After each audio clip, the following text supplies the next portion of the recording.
ni radiyo rwanda mukomeje gutega amatwi aho muri hirya no hino turabasuhuje tubifurije ibihe byiza twizera kandi ko buri wese aho ari arimo kurushaho kubahiriza ingamba zo kwirinda icyorezo cya covid-19. Imibare ikomeje kwiyongera nta gukura mu rugerero rurakomeje rwo guhangana n'icyo cyorezo. Ndi Barore Cleophas indangakiganiro mumaze kuyimenyera ni wa mwanya w'isesenguramakuru hano kuri radiyo Rwanda. Uyu munsi ndumva ashaka guhera ku ijwi ry'umuhanzi w'umunyarwanda n'umuhanzi wo hambere.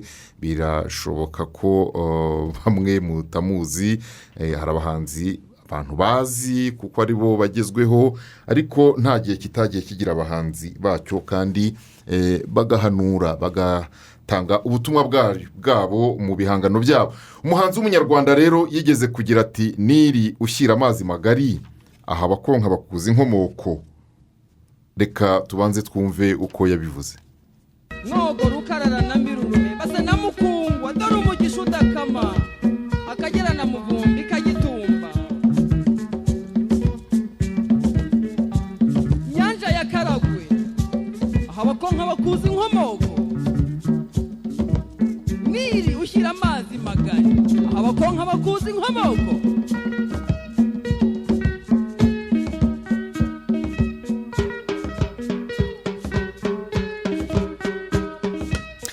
Aha ntitugiye kuvuga ku bahanzi ntimumenyereye mu biganiro nk'ibyo, ahubwo dushatse kwifashisha iryo jwi ryabazaga abatunzwe na Nili cyangwa abanejejwe n'ibyiza bayikesha niba bazi inkomoko yayo. Dushaka kubaza umunyarwanda wo muri 2021 ishyira 2022 niba azi inkomoko y'iterambere rimaze kumugeraho, azi amavu n'amavuko ya gahunda zimwe uyu munsi zimugeraho zitaza akazisaba nk'uburenganzira bwe, cyane cyane izo guhindura imibereho ye myiza, azagira inka, ubwisungane mu kwivuza, icika rya nyakatsi, ubu bamwe bashobora kuba banabajije abo bari kumwe icyo nyakatsi aricyo n'ibindi.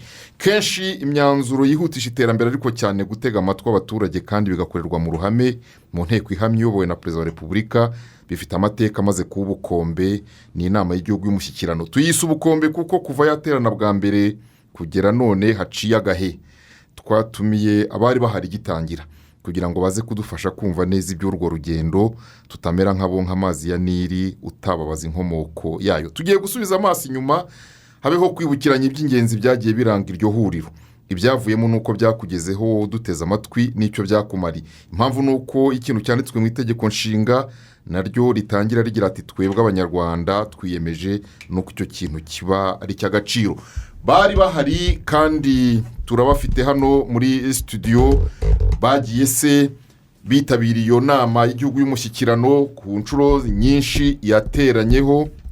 Turajya ngo muri uyu mwanya badusangize iby'iryo huriro kugira ngo tutamera nk'abo bo nk'amazi ya Nili ariko utababaza ngo Nili ifite isoko he, Nili ikomoka he. Muzehe Abdul Karim Harerimana, ngira ngo mwari muhari, ikaze mu kiganiro. Murakoze cyane abadukurikira, Imana ikomeze turinde covid-19. Murakoze cyane, inyifurizo nziza. Madame Mukasonga Solange, imyaka mufite bemerera kuba ubu bukombe bw'inama y'igihugu y'umushyikirano mwabuganiraho, ikaze mu kiganiro. Murakoze cyane. Ladislas Ngendahimana, ndamwikuje ariko kandi nawe imyaka afite imwemerera kuvuga kuri inama y'igihugu y'umushyikirano cyane cyane muri uru rugendo rwayo, ikaze mu kiganiro Ladislas. Murakoze Barore, ndabaramukije kandi abashimiye. Wayifatiye he wowe? Kampere kuri wowe witabiriye ya mbere. Inama ya mbere y'umushyikirano ntabwo nayitabiriye koko nari nkifite n'imyaka mikeya mu by'ukuri, ariko impamvu ntabwo ari iyo ngiyo, nuko inama ya mbere y'umushyikirano yabaye ntabwo ari nk'uko bimeze uyu munsi. Ntabwo mbere na mbere yaberaga ku ikoranabuhanga, ntabwo abantu bayikurikiranaga. Iya mbere nta nubwo yanyuze kuri radiyo ngo abantu bayikurikirane uko yakabaye, ariko icyo gihe hanatumiyemo abantu bakeya ujyanyije n'abatumirwa uyu munsi. Aha, Abdul Karim, muri bake waratumiwe icyo gihe? Aratumiwe. Ese ubwo ni ryari ku bana bato badukurikiye? Harya si nko muri hari mu kwezi kwa gatanu 2003 ku itariki 30 na 31. Yego, mwe mwaratumiwe icyo gihe. nari impari rwose. wari uhari nkande wavuze ko icyo gihe atatumirwaga. ngiye muri 2003 muri uko kwezi kwa gatanu nari umujyanama wa perezida wa repubulika. kuba rero narindi hafi aho ngaho byatumaga natumirwa nanjye nkaba hafi aho ngaho nyine mbakurikirana iyo nama. yego Mukasonga Solange, inama ya mbere 2003 mwayumvishije amatwi ivugwa mu itangazamakuru cyangwa mwariyo? ntabwo nanjye nari mpari. iya mbere nagiye mbona iya 2009. icyo gihe rero nibwo nari mvuye kwiga. nibwo ruvuye kwiga? yego. wari watumiwe mu ruhe rwego? 2009 nagiyeyo ndi umujyanama mu nama njyanama y'umujyi wa Kigali. inama y'igihugu y'umushyikirano yanditse mu itegeko nshinga. ishyirwamo, reka mbibaze muzehe Abdulkarim, ishyirwamo hatekerezwaga iki na mbere yuko tuza kureba ibyagiye biyivamo? iyi nama urabona itegeko nshinga muri rusange ni nabo bwari ubwa mbere tubonye itegeko rusange nako itegeko nshinga ry'abanyarwanda mu kuri iri ngiri, kuko abari batoranyijwe kugira ngo bajye kuritunganya babonanye na buri munyarwanda hafi kugira ngo ibitekerezo bye bijyemo. abanyarwanda rero byo bifuje ko byajya muri rino tegeko nuko habaho umunsi cyangwa iminsi abayobozi bakuru b'igihugu bazajya bahura n'abaturage bakaganira. abaturage wenda ntabwo bahura nabo bose icyarimwe, ariko aba bahagarariye mushobora guhura nabo, ariko nabo ku bwinshi guhura nabo ku ikoranabuhanga igihe ryahagereye nako bisigaye bigenda rwose ko nyakubahwa perezida wa repubulika abaganira n'abanyarwanda bose icyo gihe. ariko si icyo cyonyine gusa, ahubwo ni nawo mwanya w'uko nyakubahwa perezida wa repubulika ageza ku banyarwanda ibyabaye muri uwo mwaka, ibiteganywa mu gihe kizaza, nubwo biba byarateganyijwe mu gihe haba harimo gutegurwa wenda manda y'amatora, ariko noneho buri mwaka aba agomba kongera akababwira ngo dore ibyo twari twavuze tuzakora n'ibi twashoboye kubigeraho, cyangwa se hano havutse imbogamizi, iki nicyo kibazo cyaje kitari giteganyijwe, twagishakiye umuti uyu, cyangwa se dufatanya twe namwe kugishakira umuti, mu mwaka utaha turateganya kuzakora ibi n'ibi. ibyo bita address of the nation, nabyo bifatirwa muri icyo gihe. urumva rero ni urwego rwa demokarasi rukomeye cyane mu kuri, ntakunze no kubona ahandi, sinzi ko hari n'ahandi biri. nkeka yuko umushyikirano uyu nguyu ushobora kuba ari umunyarwanda, aho abayobozi bakuru baganira na buri munyarwanda kandi nawe agatanga ibitekerezo bye n'ibibazo, kandi bigashakirwa ibisubizo bafatanyije bose. Mukasonga, uko wagiye witabira inama y'igihugu y'umushyikirano, ariko reka duhere ku ya mbere wagiyemo. iyo umuntu ahamagawe mu nama nk'iyo, afite uko ayitekereza, afite n'uko ayibona. kamere uko wagiye ubitekereza n'uko wayisanze icyo gihe. murakoze cyane. iyi nama y'igihugu y'umushyikirano iravoma mu muco w'abanyarwanda, kubera ko buriya gushyikirana ubwabyo ni ijambo ry'ikinyarwanda rivuga ko abantu begerana bagashyikirana bakagira icyo batekerezaho nk'abantu bahuye bafite igitekerezo bashaka kuganira. muri uko gushyikirana bagakuramo igisubizo. mu ya mbere nagiyemo ari ubwa mbere, wabonaga ko ari inama ikomeye, inama ihuje abantu ku ngeri zose. byonyine gutumirwa na nyakubahwa perezida wa repubulika, ukaba uzi ko ugiye uhagarariye abandi, kandi ukaba uzi yuko uno kubumvira, kandi icyo gihe n'ikoranabuhanga ryari ritaraza cyane ngo abandi bose babyumve banakurikire. byumvikana rero yuko ubonaga ko ari inama itekerereza abanyarwanda, ireba kure, kugira ngo imyanzuro yifatirwa muri iyo nama wumve yuko hari icyerekezo abanyarwanda bafatiye hamwe kandi bagiye kugikurikiza kugira ngo kijye mu bikorwa mu nyungu z'umunyarwanda. uwo akaba ari umuco mwiza w'imiyoborere idasanzwe y'igihugu cyacu. nicyo cya mbere numvishemo kuba nyakubahwa perezida wa repubulika yatumira umuntu kugeza ku muturage uyoboreye abandi ku rwego rw'umudugudu bakajyana mu nama bakicara bakaganira. ubu rero ni umuco w'abanyarwanda wo gushyikirana mu gushaka no kugira ngo bahuze umutima n'ibitekerezo babashe kujyana mu iterambere. Ladisirasi nawe hari iya mbere wagiyemo iya mbere wagiyemo ariko n'izibanziriza mu bantu bakurikira amakuru nzi kubamo wagiye ukurikira ariko reka duhere ku ya mbere wagiyemo hari ryari uyibona uti buriya nk'umuntu reka dufate urugero njye simvuka mu mujyi wa Kigali ariko ntabwo njya nibagirwa umunsi wa mbere naje i Kigali ni urugero hari ibintu bisigara mu muntu uko byamera kose. urakoze yenda ndavuga iya mbere nagiyemo ariko nze kugaruka no ku nkomoko yawo nk'uko wanabibajije. inama ya mbere y'umushyikirano nagiyemo niba nibuka neza ni inama y'umwaka w'ibihumbi 2014. icyo gihe nakoraga muri minisiteri y'ubutegetsi bw'igihugu.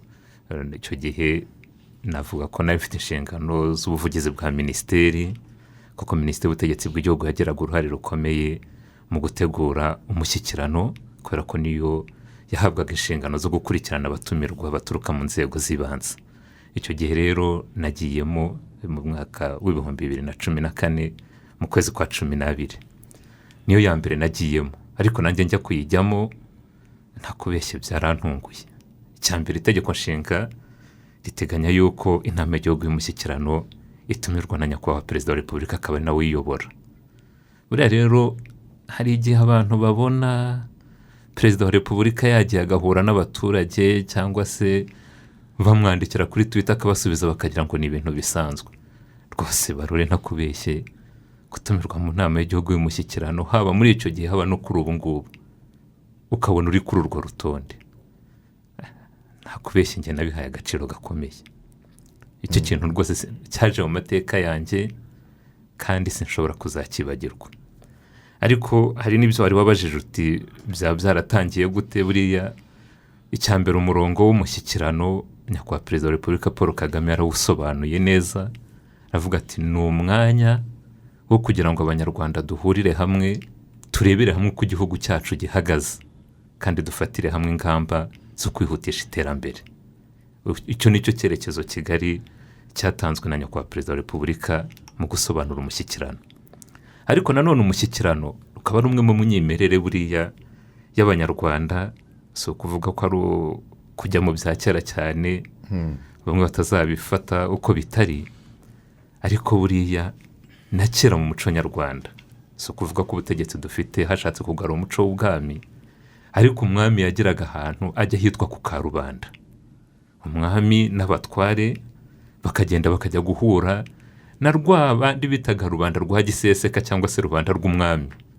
noneho abafite ibibazo bakabibaza babandi babaga batarashoboye kubona aho barenganurirwa ibibazo byabo bakabigeza ku mwami. noneho icyo gihe afatanyije n'abatware be ibyo bibazo byose bigakemuka. nibwo avuga ngo umwami yagiye ku Karubanda. icyo gihe avaga mu ngoro akicara ku muryango wayo kugira ngo bashe guhura n'abandi bose. uyu mushyikirano rero nkubona nk'urubuga rugari rwo kugira ngo abayobozi n'abaturage bahurire hamwe kuko buriya umushyikirano ujya no gutangira. ubu dufite imbuga ebyiri zitandukanye yenda abakiri batoya ubu ngubu bashobora kuba batabizi babona havuga ngo habaye umwiherero w'abayobozi hakaba n'umushyikirano. icyo gihe umwiherero w'abayobozi wo ntabwo wari uriho, hatangiye umushyikirano. umushyikirano ugahuza abayobozi umukuru w'igihugu n'abafatanyije nawe n'abaturage. ariko hanyuma yaho ntabwo ntekereza umukuru w'igihugu ariko ntekereza yuko ari muri urwo rwego byatekerejwe kuvuga ngo ariko se ko duhura n'abaturage bakatubwira ibintu bakatubwira ibitagenda bakatubwira ibyifuzo byabo twebwe tubona umwanya wo kwitekerezaho ngo turebe ukuntu dukorera abaturage icyo gihe nibwo haje kuza icyitwa national leadership retreat. Ariko nashaka gusobanura cyane cyane Yego, ikintu cyaje kuntungura cya mbere no gutumirwa mu nama y'igihugu y'umushyikirano mu mwaka wa 2014. uruhare rw'umuturage mu mushyikirano uko wagiye uba rwagiye ruba uruhe, rwagiye ruzamuka mu buryo bungana iki? mbere na mbere, ubwa mbere mu ya mbere ngira ngo hari abari bahagarariye abaturage baganira na perezida wa repubulika, yatanze disikuru iherwaho, bazana ibibazo, nawe abaza ibibazo, nawe kuko aba afite amakuru yose ku birebana n'uburyo tuba twakoreye abaturage neza cyangwa se hari aho twarangaye n'ibindi nk'ibyo, hafata imyanzuro. Kuzagiye zikurikiraho, umuturage noneho ubwe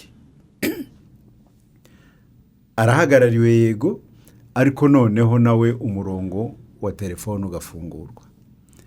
aho ikoranabuhanga ryagukiye, za watsapu zirafungurwa, za twita zirafungurwa, za fesibuku zirafungurwa, insitagaramu zirafungurwa, aho hose umuturage akinjira mu nama aho yaba ari hose mu Rwanda cyangwa mu mahanga. Icyo gihe ariko n'abatumiwe bari benshi cyane ku buryo n'abanyarwanda baba mu mahanga baba bahagarariwe muri iyo nama. Icyo gihe rero bakaganira, bagatanga ibitekerezo ku buryo no mu myanzuro ifatwa ibitekerezo byinshi biba byaturutse muri abo ngabo bigashingirwaho, none bivuga ko ubutaha ibingibi nibyo tugiye gushyira mu bikorwa. Ushobora gutanga nk'urugero rutoya gusa kugira ngo abadukurikira basobanukirwe. Mu mushyikirano utari uwa kera cyane havutse ikibazo cya sako, aho babonaga ko iriya nyungu isabwa sako igiye gukora nka banki, kandi ubundi sako ishyirwaho yari yo gufasha umuturage uyu nguyu usanzwe kugira ngo nawe azamuke. Banki zirahari, abashaka kuzijyamo nibazijyemo, ariko sako ntisabe inyungu nyinshi cyane nk'uko amabanki abisaba. Uribuka ko ari abaturage bakizamuye, kikakirwa mu nama, mu myanzuro yafashwe icyo gihe.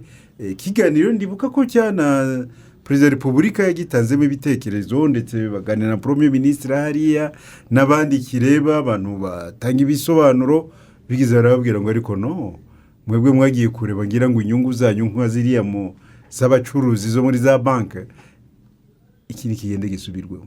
Umwanzuro urafatwa, noneho sako isubira kuba iy'abaturage yo kubafasha kugira ngo bazamuke. Urwo n'urugero natanga. Imyanzuro yagiye ifatwa nuko yagize uruhare mu mpinduka, mu guhindura imibereho y'abaturage, turagenda tuyigarukaho. Ariko nanone Mukasonga yayoboye akarere ka Nyarugenge mu nzego z'ibanze, yo inama y'igihugu y'umushyikirano yabaga iteranye cyangwa se mwatumiwe itegurwa. Impumeko yabaga ari iyihe mwebwe nk'abazajya guhagarara noneho b'abaturage? Murakoze cyane. Mwabaga mutwaye ibitekerezo by'abaturage, mwabikuye hehe, mwe mwayiteguraga muti? Icya mbere ni uko abatumiwe mu nama y'umushyikirano na nyakubahwa perezida wa repubulika babaga baturutse mu nzego zose kugera ku muturage. Noneho kujya muri iyo nama, impumeko yari iyihe? Noneho nk'umuntu uri i Kigali, ahantu abantu bose bashobora gukoresha n'ikoranabuhanga no kumva radiyo, ndetse hari n'igihe hacagamo mbere hakaba ibiganiro biteguza abaturage yuko inama y'umushyikirano igiye kuba, ukabona yuko babizi ko inama y'umushyikirano ihari.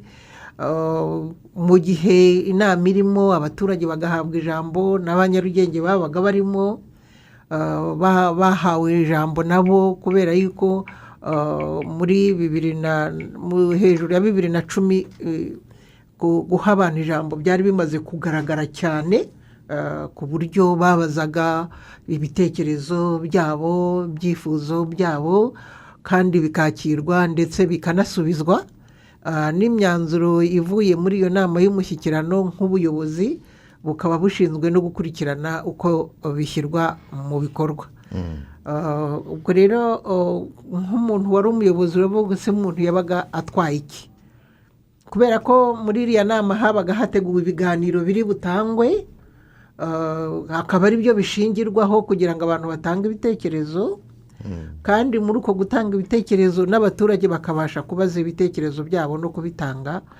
Iyo hari ikibazo cy'umuturage wa Nyarugenge cyangwa n'ahandi hose mu gihugu wumvaga afite igitekerezo yaragitangaga kandi kikakirwa, kandi kikanasubizwa. ariko aho mwicaye nka ba meya rimwe na rimwe tukabona perezida wa repubulika avuga ati ariko meya wa Nyarugenge ari hano.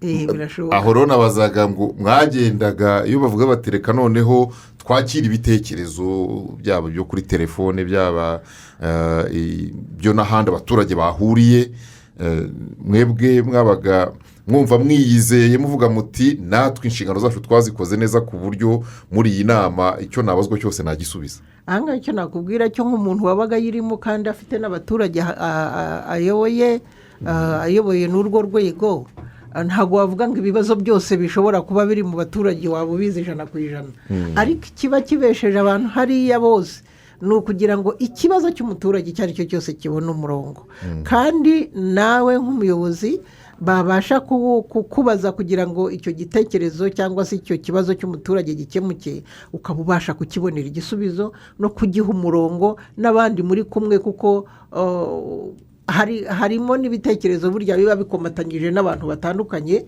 kugira ngo kibashe kuba cyajya ku murongo. Icyo gihe rero wenda hari igihe abantu babonaga ko mesaje zitangiye kuza, aho ntabwo rwose niko byabaga bimeze, ugatekereza wenda ko hari ikibazo cy'umuturage waba utazi neza wenda uko kiri bugende, kandi murabizi ko hari aho byagiye biba, ugasanga wenda hari igitekerezo gishoboye kuza wenda ntigisubizwe 100% uko cyizerwaga, ariko ukabona yuko nibura gihawe umurongo, kandi umuturage akarangiza igitekerezo cye ari mu murongo kandi nawe yishimye. Icyiza ni uko umuntu uri mu nama hariya n'abandi bose baba bayitumiwemo baba bagamije kugira ngo wa muturage n'igitekerezo cye gihabwe umurongo mwiza, ndetse n'ibinashoboka gisubirizwa aho ngaho. Umwanya uba ukomeye cyangwa wagiye ugaragara nk'ukomeye cyane Ladislas mu nama y'igihugu y'umushyikirano kuri wowe wabaga ari uwuhe? Kuko buri umuntu wese umuturage iyo bavuze bati dufungure umurongo wa telefone yavuga ati aha inama igiye yatangira kuri we, ariko mwebwe nk'abaga batumiwe. urakoze barore, naho nabaga ntatumiwe uri umushyikirano ujya gutangira, njye nakoraga mu biro bya komiseri mukuru w'ikigo cy'imisoro n'amahoro, n'uwo ntatumirwagamo narawukurikiraga nkanareba n'ukuntu bitegura ikintu cyitwa umushyikirano. Ari ikintu nabashije kubona nk'umuntu ufite uko nabonaga abayobozi bajya kwitegura kujya mu mushyikirano, ntabwo abayobozi icyo batinyaga gikomeye ari umushyikirano nk'umushyikirano. Imyiteguro y'umushyikirano niyo bakuraga umutima, ati abaturage baraza kutubaza iki, noneho bakibaza ati umuturage naza kubaza perezida wa repubulika ndasubiza iki. Ugasanga noneho igihe cyo gutegura umushyikirano kibaye igihe ahubwo kiremereye abayobozi, aho baza gusubiza ibibazo abaturage bashobora kubaza, yenda bimwe na bimwe ari amakosa yabo nk'abayobozi. Icyo ngicyo cyangwa se aho bagize intege nkeya, icyo ngicyo ni icyambere. Ariko buriya ku mushyikirano umushyikirano watangiraga n'ubu ngubu ntanakubeshye, umushyikirano utangirana uburemere bwawo, ntavuga ngo ababona ushoje batababajije ibibareba batakoze neza bashima Imana. aho umushyikirano utangirira kugeza ushoje rero hose haba harimo uburemere, kuko buri wese aba yiteguye ko ku munota ku wundi bashobora kugira aho bamubaza. Ariko iyo bageze igihe cyo kuvuga ngo tugiye kwakira ibitekerezo by'abaturage, nibwo abantu batangira kwitsa imitima. Icyo ngicyo cyo rwose haba hatangiye cya kintu twita kubazwa inshingano nyirizina, ijwi ry'umuturage. Ijwi ry'umuturage honorable ririya jwi ry'umuturage mu nama y'igihugu y'umushyikirano mwari mwatubwiye imyanzuro yagiye ifatwa, ariko twashaka kumva noneho ijwi ry'umuturage ryagize imbaraga ki uyu munsi? Ni iki mwavuga muti ahaho rwose iki cyaje kubera abaturage? n'ubundi iyi nama yashyiriweho abaturage, umushyikirano ni uwabo rwose kurusha uko ari uw'abayobozi. yego abayobozi nabo baba bawurimo batanga n'ibitekerezo byabo bakungurana inama ariko cyane cyane umuturage niwe uba ufite ijambo kurusha abo baturage ko nyine niwe ushaka kumva kandi koko abanyarwanda barabyitabiriye ujya ubibona abari muri za santere runaka zateguwe za site kwa kundi muba muri kumwe nabo hano mu rwego rwa RBA abari mu karere runaka bakaba bari mu cyumba runaka bagatanga ibitekerezo byabo abari kuri telefone gusa ku murongo wa telefone akavuga uri kuri Twitter akandika uri akabaza ikibazo cye cyangwa agatanga igitekerezo cye kandi kigahabwa agaciro. Icyo nshaka kuvuga rero muri makeya nuko mukuri umwanya wabo ukomeye uzarebe iyo yabajije cyangwa iyo yavuze nyakubahwa perezida wa repubulika bateze amatwi. Icyo gihe rero akareba ubishinzwe ukoreye gusubiza icyo gisubizo yaba minisitiri cyangwa undi muyobozi ati icyo rakivugaho iki akagisubiza kandi umuturage avuga mukuri yemye kandi yisanzuye kuko avuga ati twebwe rwose nge nari mfite ikibazo iki niki cyangwa twebwe iwacu hari ikibazo cy'umuhanda dufite ushobora kuduhuza akarere akanaka n'akariya karere cyangwa uyu murenge n'uriya ariko ntabwo byari byakorwa. Rimwe na rimwe bakibutsanya kwa perezida wa repubulika buranya kwa perezida wa repubulika igihe heruka kudusura mu byo twagusabye ko twabona ishuri ryisumbuye hafi y'iwacu warabitwemereye ariko kugeza ubu ntabwo byari byakorwa. Kanaka ushinzwe ibi n'ibi ntabwo yari ibyo byose tukava aho ngaho byamaze kubonerwa umuti. Nawe baramwibutsa ngo watwemereye ibi. Yes. Akanabaza nawe abo yabishinze kuki bitari byarangira ibingibi. Akenshi iyo tuvuye muri uwo mushyikirano rwose ahubwo bita bitangira kujya mu bikorwa kuko rimwe na rimwe aba yarabashinze hari ubwo baba bararangaye. Ariko nawe yagiye atanga ubutumwa ngira ngo tugire bimwe mu byo tugerageza kwibutsa kuva muri 2003 inama y'igihugu y'umushyikirano ifungurwa na nyakubahwa perezida wa repubulika akaba ari nawe uyisoza. Yagiye atanga rero ubutumwa bugiye bunyuranye hari ubwo twakwibutsa ayo majwi muri buze kwibuka ko mwigeze kuyumva reka badufashe ku buhanga bw'ibyuma.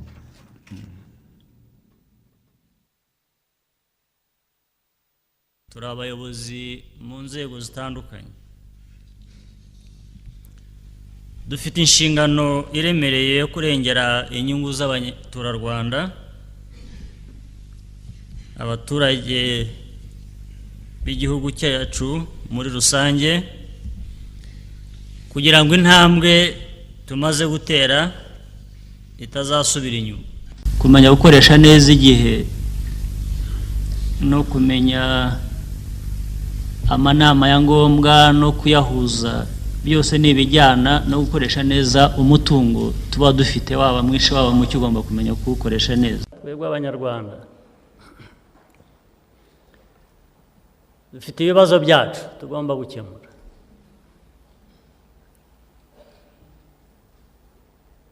Dufite n'ibyo duterwa n'abandi nabyo tugomba gukemura.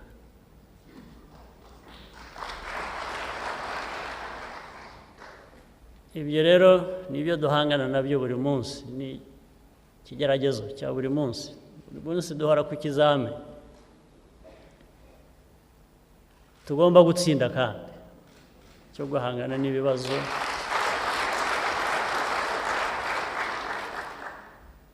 tugomba kubitsinda kuko hari ikintu kimwe cyari kibaranye twakemuye duheraho. Abavuga uburenganzira bwa mbere bw'ibanze uburenganzira bwo kubaho.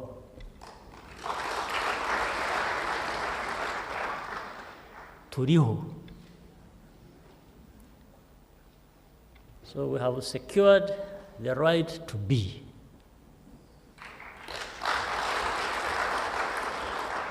And nobody is going to take away this right.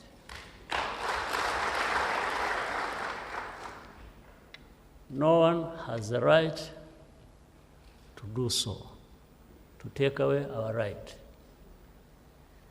For those who will attempt, it will be very expensive for them.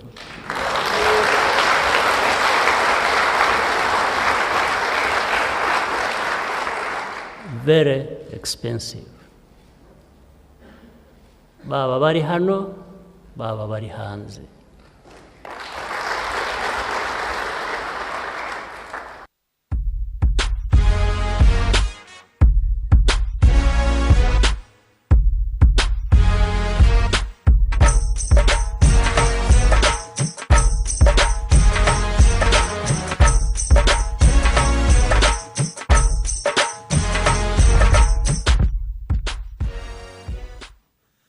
kwari ukwibutsa bumwe mu butumwa bwagiye bugarukwaho na nyakubahwa perezida wa repubulika mu bihe binyuranye kuva muri 2003 mu nama y'igihugu y'umushyikirano. Twebwe ibyo nibyo twibukije nk'abanyamakuru hano, ariko sinzi Mukasonga iyo wongeye kumva buriya butumwa cyangwa ubwumva urya munsi nyine bwavuzweho, nawe wari wabwakiriye urabwandika nk'uko twe twabubitse. Ese ubu uyu munsi bukwibukije iki? Hari ikintu binyibukije gikomeye cyane, nk'uko twavuze inkomoko y'inama y'umushyikirano kugera aho tuyibona no mu itegeko nshinga nk'uko ryavuguruwe kugeza ubu, ni uburemere bwayo, uburemere bw'iyo nama y'umushyikirano. Muri 2013 inama y'umushyikirano igitangira gutumirwa, ikintu cyari gikomeye hariya cyaganiriweho cyane ni ukugaruka ko abanyarwanda ari bo bafite uburenganzira bwo kugena uko igihugu cyabo kibaho n'uko kiyoborwa. Muribuka ko 2003 aribwo twatoye nyakubahwa perezida wa repubulika ndetse n'iby'amashyaka menshi bitangira. Aho hari mu rwego rw'imiyoborere ko abanyarwanda bakwigenera ari bo uko igihugu cyabo kibaho n'uko kiyoborwa. Wari uvuze uti turebe 2003 kugeza ubu twaratoye nyakubahwa perezida wa repubulika 2003, 2010, 2017. Aho uri buze kumvamo ko isoko ya byose ari ukugira ngo na rya jambo ko ritwe abanyarwanda tugomba kumva aho tuganisha igihugu kugira no mu ivugurura ry'itegeko nshinga. Noneho ukaza kugaruka naho yatubwiye ati niyo yaba ari no hanze y'igihugu ntabwo afite uburenganzira bwo gushaka kugena uko abanyarwanda babaho. Iyo ni isoko tuvomamo imiyoborere myiza y'igihugu cyacu, ko buri munyarwanda yumva yuko igihugu ari icye, ko agikunze kandi kagiye kugikorera, nta wundi muntu ukwiye kumugenera uko igihugu cye cyakabayeho. Iryo jambo rero mwumvishe ko no muri yagarutse ku kintu cyitwa inama, kandi n'ejo bundi cyari kirimo kivugwa ikintu cyitwa inama, tugakomeza hari muri 2003. Urumva yuko rero avuga ngo inama za ngombwa gusa. Urumva rero yuko uko buri mwaka uje tuba dufite isomo twiga, isomo twiga kandi ritanga umurongo nyawo wo kugira ngo abanyarwanda bagendere hamwe mu guhitamo amahitamo yabo, mu kugira ngo wowe ku giti cyawe wumve yuko n'icyo gihugu urimo kugikorera kandi ari icyawe kandi ugishaka. Numva rero yuko mu butumwa nyakubahwa perezida wa repubulika yatanze mu nama z'umushyikirano zitandukanye, ari izo nagiyemo n'izo ntagiyemo, wumva ko ari umurongo mwiza wo kugira ngo abanyarwanda bagendane. Yes, murakoze. Harimo amasomo akomeye cyane. Mbere na mbere ngira ngo kimaze kumenyerwa yuko ikintu cya consistency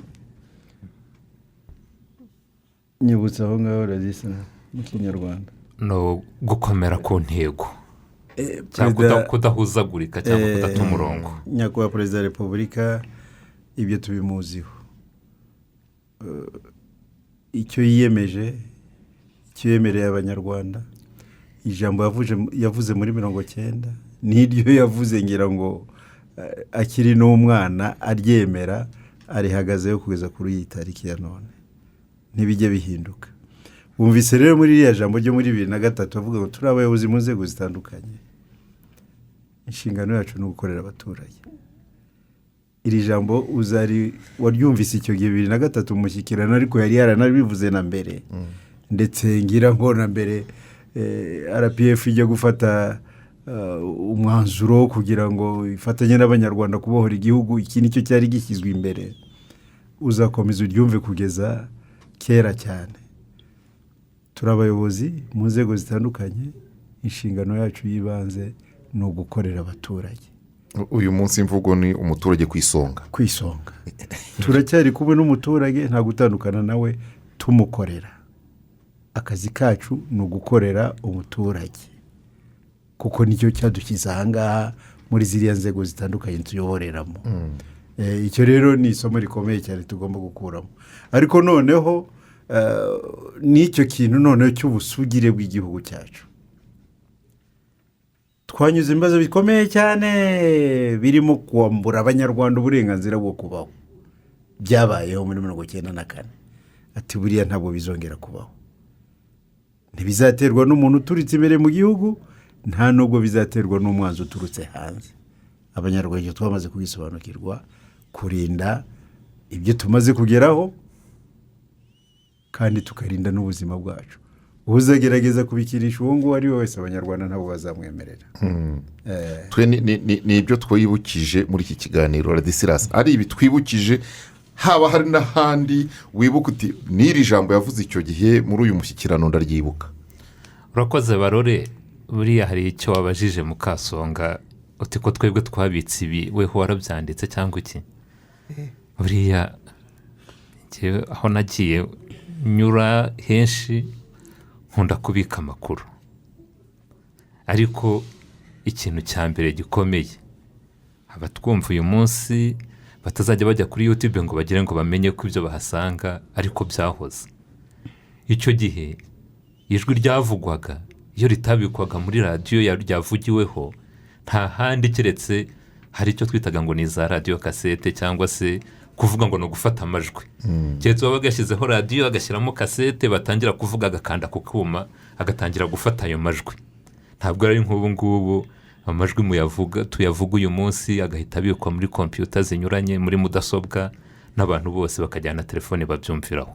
Iri terambere dufite uyu munsi ntabwo icyo gihe twari turifite. Ijambo rya perezida utaryumvaga kuri radiyo cyangwa kuri televiziyo, yategerezaga kuribona mu mvaho nshya cyangwa se ikindi kinyamakuru cyaryandukuye. Ubwo ngubwo rero iryo ni iterambere. Icya kabiri rero, buriya mu 2003 tujyanyije naho tugeze mu 2021, ni no kureba igihe ririya jambo ryavugirwagamo. Buriya hagati y'1994 kugera dusohoka mu nzibacyuho mu 2003, mu buryo mu gifaransa babyita ngo ni periode d'urgence. Navuga ko ari ibihe byihutirwa cyangwa se ibihe by'amage, aho mu by'ukuri abantu muri rusange baba bataragira icyerekezo, babaho mu buzima bwa mbona buke. Ikintu rero njyewe gikomeye nabashije kubona ku butumwa bwose nyakubahwa perezida wa repubulika, nuko yagiye atanga ijambo, haba mu mushyikirano haba n'ahandi, yagiye atanga ijambo ry'ubutumwa bw'icyizere. Kiriya gihe cyo mu 2003 abantu batazabona tujya mu matora ubu ngubu nayo ku rwego rw'umurenge tukakora ibirori hariho iriya mitako yose. Amatora ya perezida wa repubulika mu 2003 ndetse n'ay'abadepite, nta mafaranga abanyamahanga icyo gihe bari batwimye inkunga zabo. Icyo gihe abaturage nibwo gutegura amatora ya perezida wa repubulika no mu gihe cy'itegeko nshinga bayimaniye iki, ubivuze nk'aho abantu bose babizi. Icyo gihe hari ibintu navuga bitatu. Icya mbere, ntabwo ari nk'uko tumeze uyu munsi, isi imaze kubona icyerekezo cy'u Rwanda. Hari abantu batari bishimiye ubuyobozi bwari bwarahagaritse jenoside. Hari abanyamahanga benshi rwose bari bagishyigikiye, bari abajenosideri batsinzwe, bari barafashe, barahisemo kunaniza icyo nakwita ubuyobozi cyangwa ubutegetsi bwa FPR Inkotanyi, kugira ngo bashake ukuntu babushyira ku mavi ngo bapfukamire. Icya kabiri ni uko muri icyo gihe intambara hagati y'u Rwanda na Zaire zo kujya gucyura impunzi ndetse no kurwanya abajenosideri bari bariyo. Intambara mu by'ukuri kuva muri 1996 gukomeza nyuma yaho intambara zari zihari, ariko abenshi bagashaka gushyira leta y'u Rwanda ku mavi ngo ujye kumvikana n'abajenosideri. Icya gatatu rero ni uko hari no kuvuga ngo turashaka gushyigikira opposition mu bantu barwanya ubutegetsi, noneho habihitamo uburyo icyo bise ngo ni kwica kunaniza abantu mu buryo bw'ubukungu, bakavuga ati nitubahagarikira imfashanyo n'ubundi buryo bwose byanze bikunze bazajya ku mavi bumva ibyo tubategeka. Ariyo mpamvu ngewe bimana amafaranga y'amatora icyo gihe, bimana amafaranga y'amatora, ariko n'inkunga nyinshi icyo gihe baratunanije barazihagarika. Ntabwo ari ay'amatora gusa, ariko amatora ya perezida wa repubulika yo icyo gihe nta faranga na rimwe abanyamahanga batanze, n'ay'abadepite ntayo batanze. Icyo gihe abanyarwanda n'abanyarwandakazi bamwe baragiye bashaka insika, abandi bazana ibitenge, abandi bashaka ukuntu bitanga, amatora turayategura nk'abanyarwanda turayakora. Icyo gihe rero impamvu ibi mbigarutseho ni uko ubutumwa bwa nyakubahwa perezida wa repubulika Paul Kagame hose kuva na mbere umushyikirano ariko umushyikirano utangira, buri gihe yahaga abanyarwanda ubutumwa bw'icyizere, kandi icyo cyizere koko ntabwo cyabaye cya cyizere kiraza amasinde, ni icyizere cyaremye abanyarwanda kugeza uyu munsi tugize ihamye. Icya kabiri rero ibyo yagarutseho, wabajije uti hari ibyo twabitse ariko nawe hari ibyo wabitse. Jyewe ibyo nabitse navuga ko ari ibintu bitatu. Icya mbere ni uko umushyikirano kuva watangira ugiye no kureba imyanzuro inyuranye yagiye ifatwa, turayigarukaho mu kanya. Ikintu cyitwa kwigira byagarutse inshuro nyinshi cyane, icyo ni icya mbere. Icya kabiri cyakomeje kugaruka cyane ni ikintu cyitwa agaciro. Icya gatatu ni ikintu cyitwa imibereho myiza, buri igiye kureba mu myanzuro yafashwe. Inshuro hamaze kugaruka umwanzuro witwa kurwanya cyangwa kurandura igwingirana bwaki mu bana b'abanyarwanda, uwo mwanzuro umaze kugaruka inshuro nyinshi cyane. Hanyuma ikindi cya kane navuga ni inshingano z'abayobozi, ukuntu bagomba buri gihe kwiyibagirwa bagakorera abaturage. Uribuka ahantu yigeze guhagurutsa mu mushyikirano, aho gahunda ya gira inka munyarwanda yari yiswe ngo ni gahunda ya gira inka muyobozi, aho yavuze ati izo nka zigomba guhabwa abatishoboye. Uribuka ukuntu byaje kugenda, n'abaje kwambura za sako bitwa ko ari abayobozi cyangwa iki, uribuka uko byaje kugenda. Ibi ngibi rero byose byo kongera kugarura abayobozi ku murongo kugira ngo inshingano zabo zo gukora abaturage zidahinduka, zidateshuka, ibyo bintu ko ari bine mvuze ni ibintu nakomeje kuzirikana mu butumwa bw'umukuru w'igihugu mu mushyikirano. Hanyuma mukomeje no ku myanzuro yagiye ifatwa n'ibyemezo byagiye bifatirwa mu nama y'igihugu y'umushyikirano muri uru rugendo rw'iyo myaka yose kuva 2003. Reka twibutse kimwe ni na vuba ahangaha ikijyanye no gukura abaturage mu bishanga kugira ngo imvura itazabatsindamo, ngira ngo ni mu mushyikirano wa 2019 nibwo perezida wa repubulika yagize icyo kivugaho. Ariko noneho akarere kadafite umuyobozi ni akahe? Imirenge, utugari, aho abayobozi bataba ni hehe? Niba abo bayobozi bahari ahantu hose, umuntu araza akubaka mu gishanga akarangiza agaturamo, ubibona bikarinda birangira ku buryo ejo bazaza kumubwira ngo imuka ati nimunyishyure. Uwo umuyobozi aba akora iki? Aba ayobora ibiki? Cyangwa se niba uriya muturage yavuze ngo yarahahawe, agomba kuba yarahahawe n'ubuyobozi. Ubwo buyobozi bwahamuhaye bute? Iyo bamuha ahandi hantu, iyo bamushakira ahandi hantu hazima akaba ariho bamuha, bajya kumuha mu gishanga kubera iki?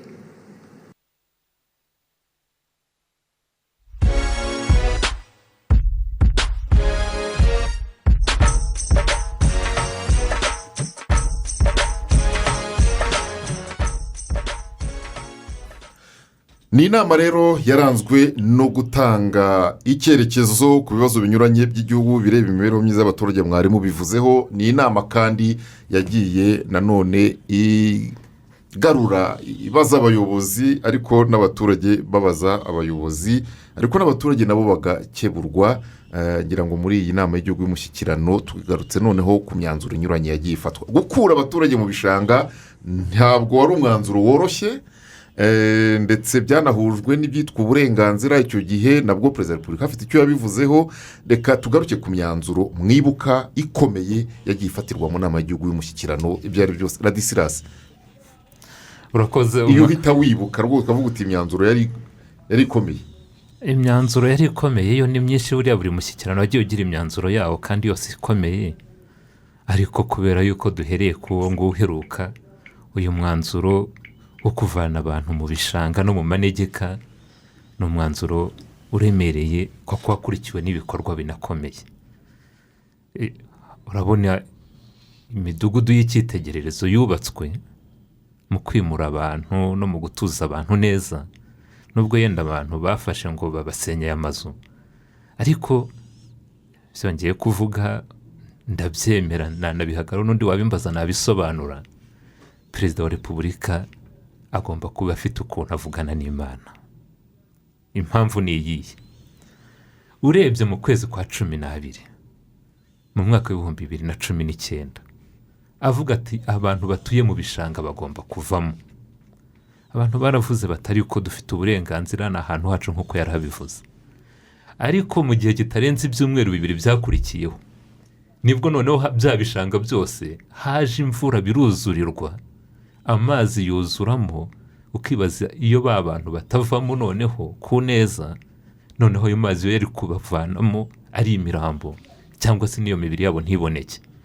Iki ngiki impamvu nkigarutseho rero ni uko nibyo abantu bafite uburenganzira bwo kubaho, ariko ntabwo ari ukwishongora. Icyo ngiye kuvuga nkihagazeho, ntabwo abantu bafite uburenganzira bwo kubaho nabi. Bashobora kubaho nabi nk'ibyago, bashobora kubaho nabi nk'ibintu bibagwiririye, ariko kwibwira ko ufite uburenganzira bwo kubaho nabi, ubwo burenganzira Imana izabuturinde. N'abantu benshi bavugaga ngo izo nzu zirimo gusenywa zivana abantu mu gishanga no guhohotera uburenganzira bwabo. Sinzi iyo bitaba gutyo. Muribuka nuko atari kuri televiziyo mugaruye amashusho y'abantu icyo gihe ukuntu ahantu huzuriwe imodoka za polisi n'abandi zijya kuvana abantu mu mihanda n'imodoka zahezemo, wibaza ariya mazu ukuntu byari kugenda ku bantu bari batuye mu gishanga. Uyu mwanzuro rero ni umwanzuro wari uremereye. Undi mwanzuro wa kabiri navuga nabonye wari uremereye cyane, wavuye mu nama y'igihugu y'umushyikirano hariyo mu 2018. Ariko ngira ngo Mukasonga icyo gihe wari ukiri meya 2019 wari waravuyemo. Ndashaka kumva kuwushyira mu bikorwa. Yego, wakomeza. Kuwushyira mu bikorwa byo ntabwo byari byoroshye, koko icya mbere abayobozi buriya nabo ni abantu babasabwa rimwe na rimwe, hari n'aho bagera bakavuga atari ko abantu tugiye gusenyera ni abacu, cyangwa se n'izi nzu tugiye gusenya nitwe twazubatse cyangwa ni izacu. Icyo gihe rero bisaba umuyobozi ugomba kwigomwa, ariko bisaba n'umuyobozi ureba kure akamenya yuko inyungu rusange zirenze inyungu bwite, ko rimwe na rimwe hari n'ibyemezo bikomeye ugomba gushyira mu bikorwa mu nyungu rusange. Icyo ni icya mbere. Undi mwanzuro wa kabiri rero nibuka, sinzi na wa 2018 cyangwa 2019, ni umwanzuro wo kubaka ibyumba by'amashuri hagamijwe kugabanya ubucucike n'ingendo abana bakora. Uyu mwanzuro waje wihuse, ariko washyizwe mu bikorwa ku buryo budasanzwe. Nibwo hubatswe ibi byumba by'amashuri 22 tuvuga uyu munsi abana b'Abanyarwanda barimo kwigiramo. Icya gatatu undi mwanzuro nibuka ni umwanzuro wo mu mwaka w'ibihumbi 2010, umwanzuro wo kurwanya nyakatsi. Bavuga ko nyakatsi igomba gucika mu Rwanda. Byarabaye, wari umwanzuro nawe uremereye, ariko ubu ngubu nyakatsi rwose abana ubu ngubu bashobora kuba hari zagiye mu mateka, ariko hari umwanzuro uremereye koko dusoze hafi ya twose twari twuzuye nyakatsi. Uribuka abana babaje ngo amata ava ku igare. Nyakatsi ni iki ku bakiri bato? icyo kintu nyakatsi babyumva. Nyakatsi yenda shehe ashobora kuba azizi cyane kubera yuko ariko kuba twumva nyakatsi ni inzu navuga ko zabaga ari inzu zimeze nk'ibyari cyangwa se inzu zisuzuguritse abantu babagamo, zabaga hamwe na hamwe zisakaje ibyatsi hejuru, hasi zishinze ibiti bakanazihoma, ariko inyinshi barwanyaga icyo gihe naho bashingaga ibyatsi kuva hasi kuzagera hejuru, inzu ikaba ari ibyatsi gusa, ku buryo ni igisimba cyashaka kujyamo, ariko n'imvura yaragwaga zikavirwa. Muri make yari inzu isuzuguritse umuntu atakwifuza kubamo mu isi. Wari umwanzuro w'inama y'igihugu y'umushyikirano muri 2010, Honorable Abdul Karim, icyo gihe niba abantu baravuze bati nyabunda mudukuye mu bishanga ariko muraduhohote, icyo gihe byo ko nawo waje wihuta wafashwe uti? Ubundi hari abantu rero hano hanze buri kintu cyose bahita bagihinduramo politiki, ngira ngo baba barabuze ibindi bintu bakora, bagashaka gusa kurwanya leta mu buryo ari bwo bwose. Ni ikintu kiba cyumvikana, abantu nibave mu manegeka bajye gutura ahantu heza kandi leta ibafashijemo, abantu nibave muri nyakatsi bajye gutura mu mazu meza kandi leta ibafashijemo. Ni nako byagenze. Ariko hari abantu hano hanze bagiye barasakuza bavuza induru bati babihinduramo n'ikibazo cy'ubwoko. Regamaye ati buriya barashaka ko abahutu barara hanze n'ibindi, ariko mu gihe cy'amezi 6 ngira ngo nk'icyo cya nyakatsi, kuko niyo gahunda twari twihaye. Nibo bari bayituye muri nyakatsi se? Ni ukuvuga gusa nyine uyu muntu yavuze ibyo avuga, yivugira ibyo yishakiye gusa. Ariko hari abaturage bari muri nyakatsi batari bekeya n'abanyarwanda bakenye muri rusange. Leta rero ibakura muri nyakatsi ibubakira amazu meza, uwishoboye leta ikamuha amabati yonyine, ariko hari n'uwo yafashaga hafi 100%. Mu gihe cy'amezi 6 niyo gahunda leta yari yihaye kandi yarabikoze, n'abatinze ngira ngo bongereho ukwezi cyangwa amezi 2, ikibazo kiba kigiye ku ruhande. Ubu ngabo bavugaga icyo gihe ibyo bintu numva batagishobora kubivuga. Ni kimwe nabo ngabo mu manegeka nabuzi ko hari abantu babihindiyemo politiki. Kuki mutora mukura abantu hano kumbaraga? Nyakwa Perezida amaze kubivuga, imvura zaraguye hano i Kigali, muri buka abantu bajya gucumbikirwa hariya muri za kan Kigali, bajya gucumbikirwa no mu yandi mashuri. Nabwo kandi leta ikaba hafi kubashakira ibiringiti, kubashakira imiti, kubashakira ibiribwa n'ibindi, ariko noneho no kugenda bubakira imidugudu y'ikitegererezo y'amazu y'akataraboneka ugenda ubona hirya no hino mu gihugu, ariko cyane cyane muri icyo gihe ni Kigali harayubatswe. Ibi birashaka kujyana n'ibi ngibi by'ahantu hitwa Kangondo hano, n'ubu ndacyabona abantu babyandikaho ngo barimura abantu ku mbaraga, ngo barabuza abantu uburenganzira bwabo. Ngira ngo Ladislas n'ubivuze neza, umuntu ntabwo afite uburenganzira bwo kuvuga ngo ndashaka gupfa, ntabwo afite uburenganzira bwo kuvuga ngo ngiye ngomba kubaho nabi, ntabwo afite mu gihe leta igifite ububasha bwo kuba yamukura aho hantu habi ikamushyira heza, abakwiriye kubyumva, abantu babe kubitwara nk'ibibazo bya politiki. Ndumva ibyo ngibyo ari cyo twabivuga, ariko hari n'ibindi byemezo byinshi cyane byafashwe urumva kuva muri 2003 kugeza uyu munsi, kandi bigenda bishyirwa mu bikorwa. Mu kuri hari kudushishikariza nk'abanyarwanda gukoresha ibintu bikorewe mu Rwanda. Ibi byaje kumenyekana nka Made in Rwanda. Hari abantu bakunda kubona ko ikintu cyaturutse hanze nubwo yaba ari caguwa, bakumva ko ariyo nziza kurusha umwenda wakorewe muri Texirwa, umwenda wakorewe muri ziriya nganda ziri hari Masoro, akumva ko ubwo ari uwo mu Rwanda uraciriritse, ariko caguwa yaturutse mu byo abanyamerika bakuriye abandi, akumva ko aricyo. Njya numva bana bafata ngo bagiye kuyizana amagendo bayikuye mu bihugu duturanye. Icyo cyemezo cyarafashwe mu myanzuro ngira ngo yari mu nama y'umushyikirano muri 2013 na kane aho ngaho, kandi bikaba birimo gushyirwa mu bikorwa. Ndabona abantu basigaye abenshi basigaye bagenda bishimira kubona bambaye umwambaro wakorewe mu Rwanda. Hari imyanzuro yafashwe nanone ikomeye y'ibikorwa remezo, nko kuvuga hari centre de santé hariya ku Kabaya, umuhanda ntabwo wageragayo neza.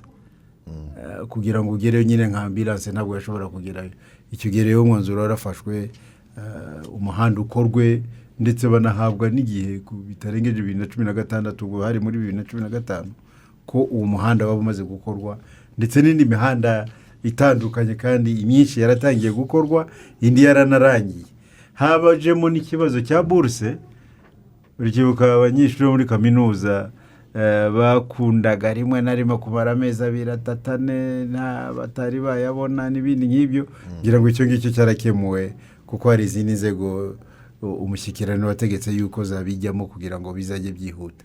Hari n'ibindi byinshi cyane mu byiciro by'ubudehe nabyo Mukasonga nabonaga asaba umwanya reka twari turimo tuvuga ku myanzuro yagiye ifatwa, yose yari ingenzi, ariko hari n'imyanzuro yageraga ku muturage uwo ari we wese wo mu Rwanda. Ubwo turibuka ikibazo cy'igiciro cya za cash power muri 2010 hari ibiciro bya za cash power byari biriho, umuturage abona amashanyarazi bimugoye, hazwa gufata umwanzuro yuko abantu bazajya bahabwa cash power hakurikijwe ubushobozi bwabo, kandi ubu ngubu umuntu acana umuriro bikurikiza ubushobozi bwe kandi ntibigire icyo bitwara. Icyo ni ikintu cyageze kuri buri munyarwanda uwo ari we wese, ndetse ukaza gusanga na wa wundi mutoya abasha kwigurira umuriro we wa 500 akawushyira mu nzu ye, agacana amatara y'abiri akaba yamara ukwezi atagize ikibazo. Ariko muribuka ko kiriya cyari ikibazo gikomeye cyane, amashanyarazi agera ahantu abaturage ntibabashe kuyafata kuko wabonaga yuko igiciro cyari kiri hejuru. Uwo ni umwanzuro wari ukomeye cyane kandi washyizwe mu bikorwa ubona yuko nta kibazo uteye. Hari n'ibyari bijyanye n'ibyiciro bya mitiweli, kugira ngo abantu babashe kwishyura mitiweli. Hari harimo ibibazo bikomeye, ubona umuntu atamenya ngo ninde utanga aya ninde utanga ariya. Nabyo byavuzwe hari muri 2010, kuvugurura cyangwa gushyiraho umurongo wo kugira ngo uburyo abantu bishyura mitiweli bibashe kugenda neza. Ariko iyo urebye ubu ngubu ubona yuko abantu bamaze gusobanukirwa na mitiweli icyo ari cyo, yewe na bya byiciro by'ubudehe ubona ko byagiye ku murongo. Abarekarama ko batari mu byiciro byabo bumva bashoboye kubishingiraho batanga buruse byavuyeho, kubishingiraho batanga buruse byo byavuyeho mu nama y'umushyikirano hari iheruka 2018 hari. Ubanza byaravuyeho, hasigara n'ibijyanye no kwivuza kugira ngo abantu bo mu cyiciro cya mbere n'icya kabiri barihirwe mitiweli babashe kwivuza. Ariko kugendera ku byiciro by'ubudehe mu guhabwa serivisi nabyo byavuyeho. Ugasanga rero ibyo byari ibintu bikomeye kugira ngo kandi bitacinga ubuzima bw'umuntu neza. Noneho ku myanzuro yarebaga nk'ubukungu bw'igihugu, aho made in Rwanda imaze kuzira, wenda no muri Rwanda Revenue bashobora kubigaragaza cyane na Minecofine, ariko imisoro y'imbere mu gihugu yariyongeye, ndetse na made in Rwanda ibigiramo uruhare, n'uburyo bwo gukusanya imisoro nabwo burazamuka, ku buryo ubona yuko uruhare rw'imisoro y'abanyarwanda mu ngengo y'imari y'igihugu byazamutse bikava kuri 45 muri 2010 bikagera ku hafi 58 muri 2017-2018. Ibyo nabyo biri muri bya bindi Ladislas yavugaga by'uko ijambo ryitwa kwigira ryagarutse kenshi cyane. Ngira ngo hari nta nama nimwe y'umushyikirano hatagarutsemo ijambo kwigira no kwishakamo ibisubizo. Usanga rero harimo imyanzuro nk'iyo ikomeye, aho abanyarwanda biyemezaga muri iyo nama kugira uruhare bagira. Wabuze uvuga Nyakatsi na Nyarugenge zari zirimo icyo gihe, nubwo wenda aho zitari nyinshi cyane ariko naho zari zihari kandi ari mu mujyi. Nibuka neza yuko hano ari mu mujyi rwagati, ariko ugasanga abaturage bo mu murenge wa Kigali hirya gatoya ya Nyabugogo babonye amashanyarazi ejo bundi 2013 nta yari ahari. ni ukuvuga ngo nayaje vuba byinjira muri bwa buryo basabaga yuko ahantu umuyoboro unyura abaturage babona amashanyarazi ntabanyure hejuru gusa ntabanyure hejuru gusa ngo agende muribuka nabyo ko byari umwe mu bikorwa byaganiriyeho ibyo byari ibijyanye n'ibikorwa remezo bitacinga cyane bifata cyane ku buzima bw'umuturage kandi bikamusigira impinduka ariko umuntu aba akurikiye muri uku kwibutsa iby'ingenzi byagiye biva mu nama y'igihugu y'umushyikirano yatekereza ko umushyikirano wagiye uba uw'imibereho myiza y'abaturage nta politiki yavugiwemo nta byemezo biri politiko byafatiwemo uyu munsi byibukwa. urakoze barore buriya ubundi politiki amahitamo y'abanyarwanda ni uko politiki y'u Rwanda igamije iterambere ry'ubukungu n'imibereho myiza.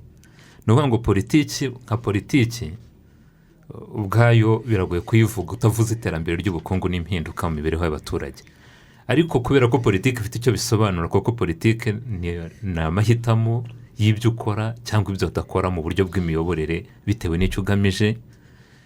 Hari ikintu cyakunze kugaruka nko kuva mu 2005 hafi muri buri nama y'igihugu y'umushyikirano, ikintu cyo kurwanya ingengabitekerezo ya jenoside, kubera yuko inama y'igihugu y'umushyikirano yageze igihe ihuzwa n'inama y'igihugu yo kurwanya jenoside igomba kuba, ariko kuva mu 2005 nta mushyikirano n'umwe uraba ngo haburemo umwanzuro wo kurwanya ingengabitekerezo ya jenoside.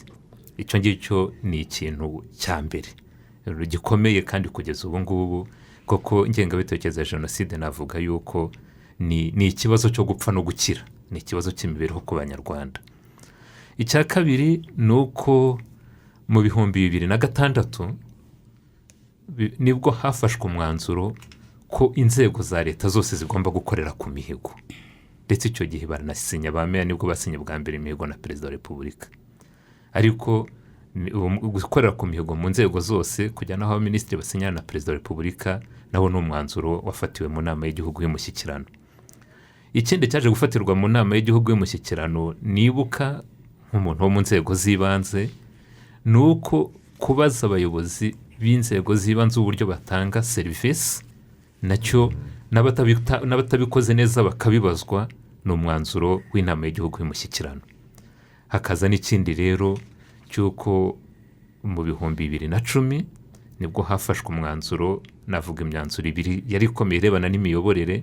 Harimo umwanzuro wa mbere wo gusuzuma imikorere y'inzego z'ibanze ku buryo inshingano z'inama njyanama z'akarere zitandukana n'iza komite nyobozi, ndetse hakabaho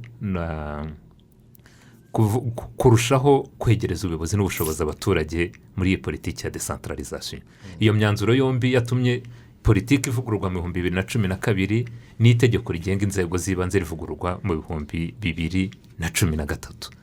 Ariko hari n'undi mwanzuro noneho, kubera yuko turi ku rubuga rw'itangaza hamwe n'abanyamakuru hano ari muri studio za RBA, hari n'umwanzuro waje gufatwa utegeka abayobozi, kuko umwanzuro w'umushyikirano burya ntabwo usaba urategeka. Usaba abayobozi gusobanura ibyo bakora no gukoresha itangazamakuru mu gutanga amakuru. Uno mwanzuro mu 2011 hari cyangwa 2012 wari umwanzuro wa mbere w'umushyikirano. Icyo gihe nibwo haje kuba amavugurura, hanashyirwaho n'iri tegeko dufite ryo kubona amakuru.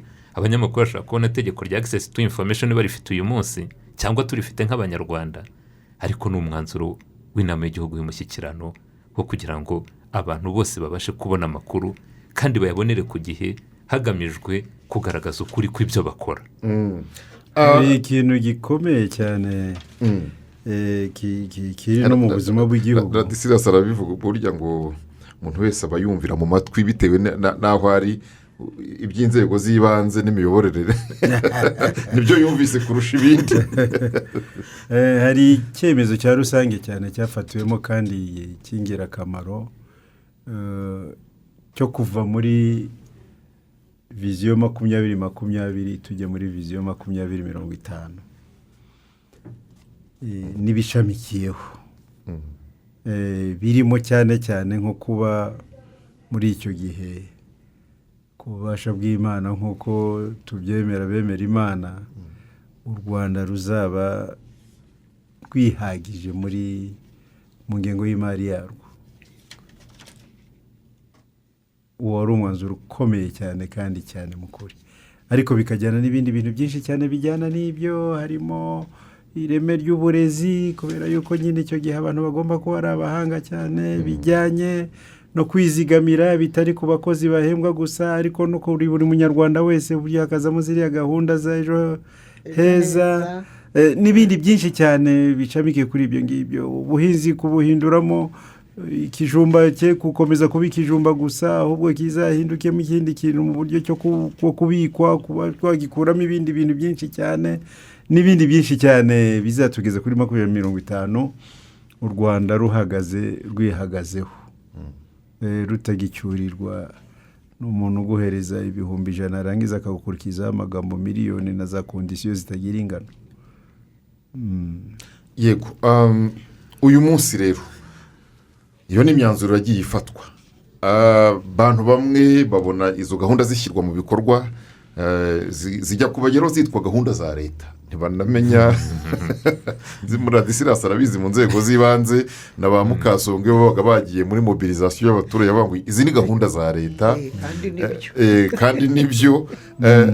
Ibi byemezo bigiye binyuranye abantu babitse mu itangazamakuru nk'uko tugenda tubigarukaho, abandi mwabibayemo, mwitabira izo nama, munasubira aho mwakoreraga kubishyira mu bikorwa. Uyu munsi umuturage w'umunyarwanda nibura amenya ko ibi ngibi bivomwa aho ngaho, bivomwa kuri iyo soko, cyangwa ameze nka babandi bicariye i Kayiro bishimiye amazi ya Nili, banavuga ati ntihagire uyakoraho batazi n'aho ikomoka. Ndashaka kumva iyo link. Murakoze cyane. Umuturage iyi nama arayumva, arayizi, azi n'akamaro imufitiye. Nkurikije aho tugeze ubu ngubu abanyarwanda, ntekereza ko buri muturage azi neza yuko afite ahantu abariza ikibazo cye, kandi akaba azi yuko kigera yuko cyakabaye, nta n'icyagihindutseho, kuko atagitumye meya, atagitumye gitifu w'akagari, atagitumye ndengagira icyo agihinduraho, akaba azi yuko azakivuga uko kiri kandi kikagerayo. Rero ubu umuturage arabyumva kandi arabizi, ariko hari igihe ubwo wenda aragira ngo tugaruke kuri wenda ku bibazo bivuka mu gushyira mu bikorwa. Nari ngiye gutanga urugero rworoshye. Nyakubahwa Abdulkarim yaravuze gahunda ya ejo heza.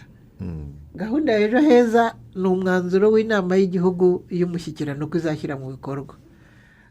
Yaje kuba umwanzuro ivuye muri NST1, kuko irimo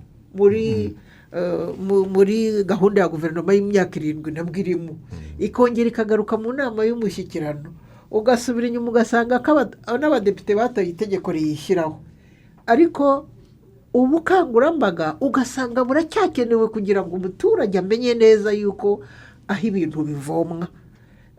Gusa icyo abari kutwumva ubu ngubu nabyo ni uburyo bwo kubabwira yuko burya nta gitekerezo gipfa guhanuka mu kirere ngo kikubitaho, kiba gishingiye n'ubundi kuri gahunda zihari kandi zigenda zitekerezwa uburyo rizagera ku muturage wese. Ubwo rero wenda dutanze urugero rwa gahunda ya ejo heza, ejo bundi ku itariki 14 z'uku kwezi yari yujuje imyaka 3. Cyakora intego iri muri NST1 yagezweho, kuko hari harimo niko nibura ibihumbi 700 by'abanyarwanda bizaba biri muri ejo heza, ariko ubu harimo abarenga 1,600,000 birenga. Ariko ubwo nanone iyo urebye usanga hari ukibwira ko bitakimureba, cyangwa kumva atari ngombwa yuko ajyamo. Ariko ngira ngo ejo bundi umuyobozi wa RSSB yaravuze ati hari abo dufite ariko dutegereje abanyarwanda bose kugira ngo bumve ko iyo gahunda ibareba kugira ngo bayishyire mu bikorwa. Ariko ubu iyo ni gahunda ya vuba, imaze imyaka 3 gusa, ariko ubu abanyarwanda bamaze kwizigamiramo miliyari zirenga 20. Ubwo rero ni icyumvikana yuko hari igihe umuturage aba yarumvishe bivuye mu nama, akumva akabazo ke wenyine, ariko ibireba rusange ntibizi. Ariho babayobozi begereye abaturage baguma bigisha umunyarwanda baguma bamukangurira kugira ngo abashe kumenya neza na bwa burenganzira bwe bamwe bitsitsaho ko butubahirijwe nawe abashe kubumenya no kubuharanira kandi abashe no kuba yatwara neza ibyo yahawe kuko nabyo ngira ngo hari igihe wigeze kubivuga kugira ngo n'ibyo yahawe nk'imfashanyo abashe kubifata neza noneho na za gahunda za leta ziriho nk'uko wahoze ubivuga ni gahunda za leta ni gahunda z'igihugu kandi igihugu ni abaturage igihugu ni abaturage radisirasi arasaba umwanya impamvu nasabaga umwanya ni avuze kuri gahunda ya ejo heza biba nka wa wundi wavuze ngo ukoze hasi akwibutsa ibuye unyibutsa ibuye muri ya gahunda ya ejo heza nubwo iri muri gahunda ya guverinoma y'imyaka 7 twita NST1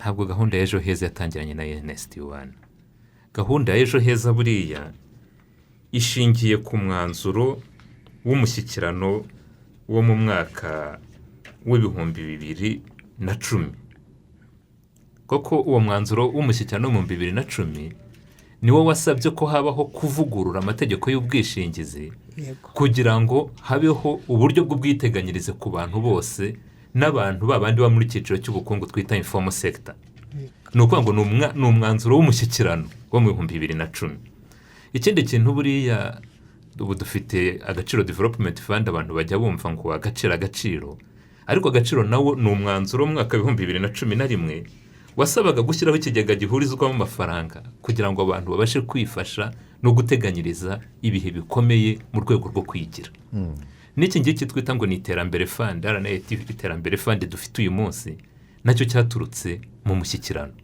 ariko buriya n'ikindi kintu yenda gikomeye gikora ku buzima bwa buri wese muri iyi si ya none muri uyu munsi mituweli do sante buriya naho ni umwanzuro w'umushyikirano wo mu mwaka w'2009 ni umwanzuro w'umushyikirano noneho wari uvuze rero izi gahunda tuzita gahunda za leta ikintu cyiza ni uko leta sinzi ukuntu twayisobanura kugira ngo ku buryo bworoshye ariko leta ni urwego ruhuje igihugu n'abaturage n'inzego ziyobora igihugu noneho urwo rwego rukagira inshingano zo kurinda bene igihugu iyo abantu rero bicaye mu nama y'igihugu y'umushyikirano bakaganira bagafata imyanzuro byongera kugaruka inyuma noneho leta nka za nzego ihawe inshingano yo gushyira mu bikorwa bya byemezo n'ibyifuzo abaturage bumvikanyeho noneho nibwo bigaruka akaba ari igena ukuntu bizashyirwa mu bikorwa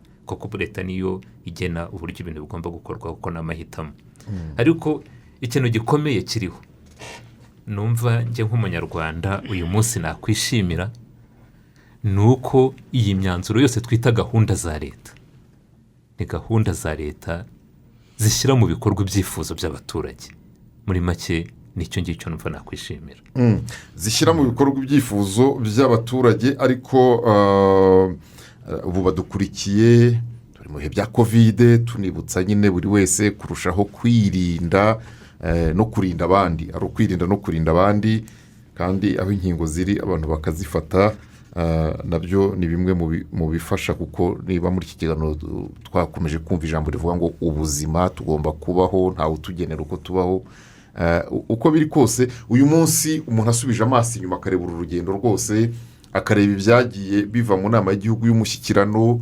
akareba n'ubutumwa bwagiye butangirwa muri iyi nama y'igihugu y'umushyikirano perezida wa repubulika yatanze umurongo buri mwaka yagiye atanga umurongo abaturage bo twavuga ko muri nama y'igihugu y'umushyikirano uretse rya jwi ryabo rirasaba rirabaza abayobozi inshingano haba hari ibintu muvuga muti ibi byo byavuye mu baturage kandi biza ku mwanzuro w'inama y'igihugu y'umushyikirano si ubanza twigeze kubitangaho ingero nka kiriya kibazo cyari cyaravutse muri sako cyari cyaturutse mu baturage hari kuba bavuze ngo hari twebwe abaturage bahanaha na ikigo nderabuzima kitwegereye dufite umwanzuro ugafatwa ngo nacyo kizubakwe hari ukuba bamwe mu baturage bavuga bati ariko tubona ireme ry'uburezi ritameze neza hari ikintu gikwiriye gukorwa imyanzuro igafatwa ubwo ndavuga ibintu byagiye biba biturutse mu baturage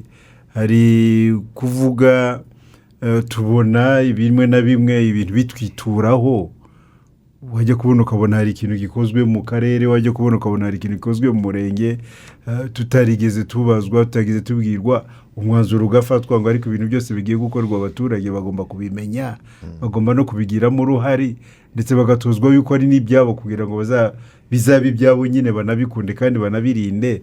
Iyo yose ni imyanzuro iba yaturutse ku bitekerezo by'abaturage ubwabo. hagiye hatumirwamo n'abanyarwanda baba mu mahanga. Yego. Muri iki gihe gishize cy'iyo myaka 18 uruhare rwabo rwabaye uruhe? Kwari ukuza kumva kureba uruhare rwabo rwaruhe? Batangaga ibitekerezo bihambaye, bamwe muri bo niba wibuka ku mushyikirano ngira ngo duheruka mu 2019, hari bamwe mu bantu bari baraturutse mu mahanga watanze igitekerezo gikomeye cyane hariya ku buryo u Rwanda rugomba kujya rurengerwa n'abanyarwanda bari hanze. Ntabwo ari intambara y'amasasu, iyo ngiyo ni intambara yo kuri imbuga nkoranyambaga, abantu bahimbira u Rwanda ibibazo rudafite, abantu bavuga u Rwanda uko rutari, ko bakwiriye gushyiraho nyine urwego ruzwi runakurikira neza, bakajya bavuga ibyiza u Rwanda rukora, ibyiza ukuri mbese ku bibera mu Rwanda, ariko bananyomoza ibyo ngibyo, ngira ngo urabyibuka. Ndetse harimo n'abanyamahanga bari baje muri iyo nama, urabyibuka, nabo bafashe amagambo meza cyane nayo, ndetse no mu myanzuro aza gusubiramo ku buryo si cyo cyonyine, n'abari bataje mu nama, hari ababa batume bakaza hano, hari n'ababa bataje ariko bari ku mbuga nkoranyambaga barimo gukurikira, bagatanga ibitekerezo nabyo bikakirwa. Ndetse hari n'abarenga nyine bagashyiraho n'ibibazo byabo bwite. Ngewe mfite ikibazo kanaka yantwariye isambu, kanaka dufitanye ikibazo iki n'iki nacyo kigahabwa umurongo muri iyo nama, n'ubundi kuri bagenzi bacu baba baturutse mu mahanga cyangwa bari mu mahanga bakurikiye iyo nama kandi bakayigiramo ijambo. Do memoire Ladislas. Do memoire buriya ku babaga baturutse hanze, navuga umusanzu wabo habayemo uburyo butatu. Icya mbere buriya abanyarwanda bari mu mahanga kera, ubwo nimvuga kera biragora kuko nanjye sindi wa kera. Umuntu wese agira kera he. Buri wese agira kera he. Wapfa kuvuga hambere. Nibwo bakubwiraga buri wese, umuntu yarakubwira ngo mu Rwanda rw'iyo mumeze muti.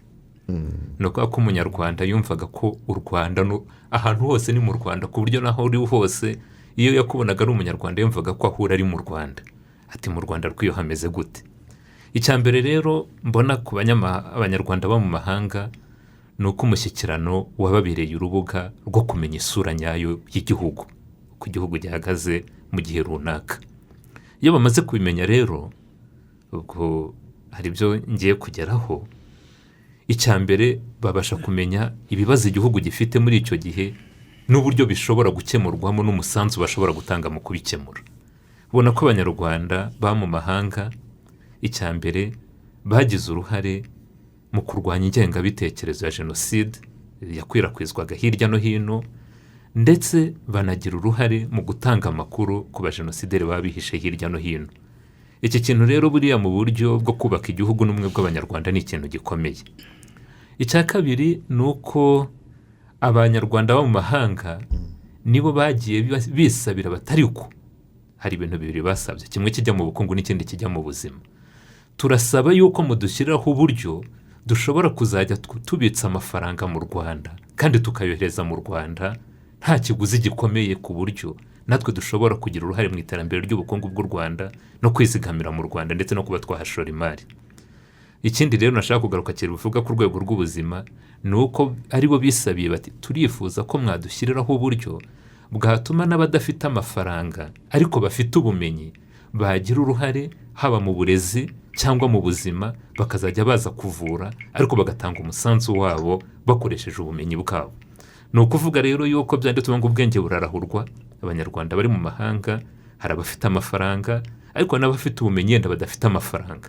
ubu bumenyi bwabo rero hari abaza kwiyigisha mu mashuri hano, ariko hari n'abaza kugira uko batanga umusanzu mu buryo bwo kuvura abanyarwanda mu bihe runaka, ariko hakaza n'icyo ngicyo cyo kugira uruhare mu guteza imbere ubukungu bw'igihugu. Muri make kuri mwebwe iyi myaka yose 18 ishize buri mwaka haba inama y'igihugu y'umushyikirano, umushyikirano wabaye imibereho myiza, umushyikirano wabaye iterambere, umushyikirano wabaye cyane cyane numvise imibereho myiza, ibikorwa remezo, uburenganzira n'ubutumwa bwa perezida wa repubulika. Nta kindi kijyanye na politike muri kwa guhitamo yavuze iki ngengabitekerezo ya jenoside, kuyirwanya no kuyisubiza inyuma, kuyirwanya nicyo cy'uruhare rw'abanyarwanda bari hanze, ariko hari na bimwe mu byemezo uyu munsi umuntu atekereza ko bishobora kuba byarafatiwe mu mushyikirano umuntu yashyira mu rwego rwa politiki. Hari icyo mwibuka cyaba cyarafashwe muri icyo gihe? n'agaciro development kajyaho, byabaye ibitekerezo by'abantu bari mu nama y'umushyikirano, ariko n'abari baje n'abanyarwanda baturutse mu mahanga batanzeho ibitekerezo icyo gihe. Ariko hari ikindi ngewe ntekereza abanyarwanda bo mu mahanga bagizeho uruhare kugaragaza isura nyayo y'igihugu, kuko bamwe babaga bari hanze, abari mu Rwanda bamwe na bamwe ntibababwize ukuri bw'uko igihugu gihagaze. Ngira ngo hari n'igihe bayitaga kamansi porogaramu, ngwino urebe nusubirayo uvuge, ngwino urebe uko igihugu gihagaze. Bya bindi bamwe bajyaga bakubwira ngwino ubiyirebere n'amaso, hanyuma nusubirayo uvuge. Bagaragazaga rero ni uruhare bagize rwo kugaragaza isura nyayo y'igihugu cyacu mu iterambere, mu mahoro, ku buryo ndetse bamwe harimo n'abatashye bashingiye kuba baje mu nama y'igihugu y'umushyikirano, kandi bigatanga umusaruro. Murakoze cyane, reka tubashimire. Ni urugendo rw'imyaka 18, mugire umunsi mwiza.